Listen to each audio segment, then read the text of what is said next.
Hi dear viewers, welcome to Display Repair. In this video we will try and help in answering the question, can you drive with a flat tire? Now, what is the right thing to do when this happens? Since this is a fairly common problem among drivers, you take out the car jack, you take out the tire wrench, you change the flat tire with a spare one, and that's that, okay? If everything is fine, you'll do it in a matter of 10 or 15 minutes and the job is finished. Half an hour at maximum. But there are certain situations like people don't know how to do it.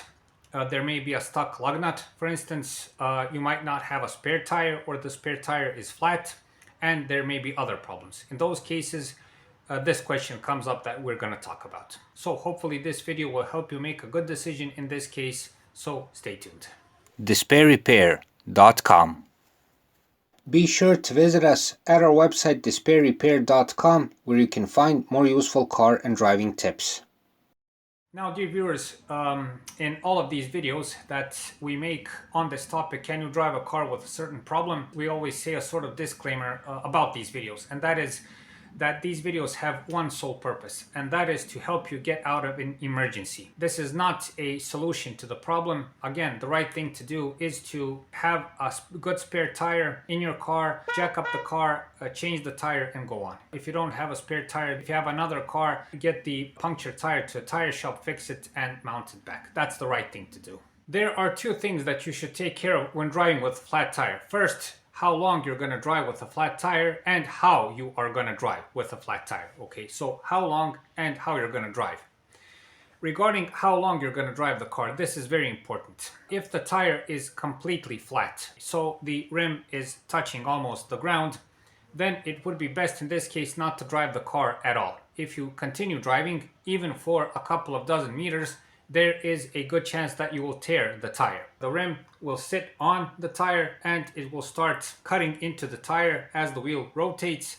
And again, after a couple of dozen meters, it can tear the tire through and you will have big damage, okay? I consider having to buy a new tire big damage. Besides this, if you have, for instance, an alloy rim, you can damage the rim also. If it touches the firm surface of the tire and if it touches the ground, you can damage the outer part of the rim, and you'll also be in a position to have to buy a new rim. All in all, if the tire is completely flat, be aware that you can cause a couple of €100 or a couple of $100 of damage that you'll have to pay. Especially take care of this if the tire is completely flat on a expensive tire and if you have more expensive alloy rims. In this case, it is also best to completely avoid driving. Now, if the tire is not completely flat, so there is still some air in the tire, then you can continue driving to some extent. But on this part, you're going to have to make a good evaluation of how much air is getting out of the tire, you know, how big the tear is, and according to this, see how long you can drive. For instance, if the tire has 50% or 30% of air in it, and this is a rough estimate, you have probably a couple of dozen kilometers to drive in front of you safely without damaging the tire or rim, provided that that the tear on the tire and that the puncture on the tire doesn't get bigger and and it doesn't let out more air. So all in all, if the tire still has some air inside of it, drive it, but try to get to safety as soon as possible. One other thing you can do is to listen to the tire. So kneel down, put your ear to the wheel arch, try to notice any kind of sound. In most cases, when the tire is punctured and there is still air left inside, unless the tire is completely flat, you will hear a distinct hissing sound coming from it, just like when a balloon is punctured. I would recommend this. If the hissing is strong, best think about driving, because strong hissing means that the tire is losing a lot of air and that you will lose that air in a matter of a couple, perhaps 100 meters, and you'll be in trouble. But if there is a small hiss, in some cases it may not even be noticeable. The tire starts losing air when the rotation starts, when you start driving. Well, in that case, there's a better chance that you can continue driving, you know. So if you can, listen to the tire and also have this in mind when making the decision. One more thing you can try and do to help yourself: if you have a tire compressor, then you can try and inflate the tire, and if it's not that big of a puncture, it may help. The tire may hold air for, I don't know, 10-20 kilometers until it runs flat again, and this way you can get yourself out of trouble. Now, dear viewers, for the most important part of this video, and that is regarding safety on the road.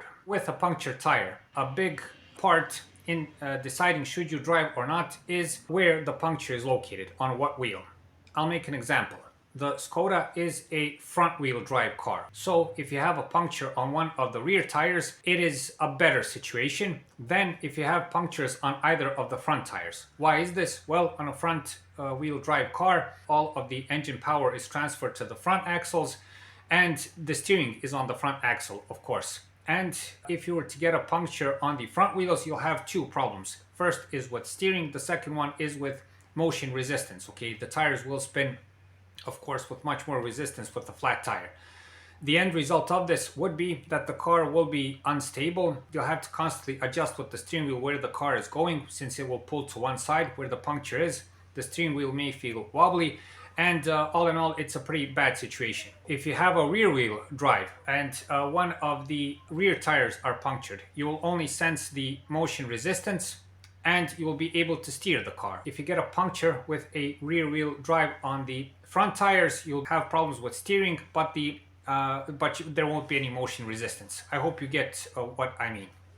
So for instance, on the Skoda with a front wheel drive, it would be a better situation for one of the rear tires to get punctured in order to continue driving than having a puncture in the front. So always have this in mind, okay? See where the puncture is, okay? What tire is punctured, and according to that make the decision, since it regards safety, stability on the road, and else. One more thing, and remember this: if you are forced to drive the car, drive slowly with a punctured tire. There are two very important things regarding this that you should know. First of all, it is safety, of course, because when you're driving slower, there's a much less chance that you'll lose control over the car, which is a possibility with a flat tire. When you're driving at slow speeds, you are almost 100% safe that you won't have any problems. Another very important thing is that when driving slowly, there is a much less chance that you'll actually tear the tire. So all in all, you must drive slowly, turn on the hazard lights, drive in the stop lane, drive on the side of the road, and drive slowly. So dear viewers, that's it for this time. I hope this video helps make you a good decision on this part. Once more, instead of putting yourself into any kind of risk for no need, have a good spare tire, make sure it's inflated, learn how to change a spare tire. We have a separate video on that topic, how to change a spare tire, and I'll leave a link in the corner and in the video description. You can take a look. It's nothing complicated. You should be able to learn it in a matter of, I don't know, half an hour at most. Learn how to do it. It might be a lifesaver. As I've said, a punctured tire is something that you will, if you drive for a longer period of time in your life, this is something that you will come across for sure. Thank you very much for watching. Thank you for your time. Please like and subscribe. It's a huge help for what we're doing. Also, if you find the time, watch our other videos where I think you will find other useful information regarding cars, driving, all in all car related topics. Thank you very much for watching, and thank you for your time.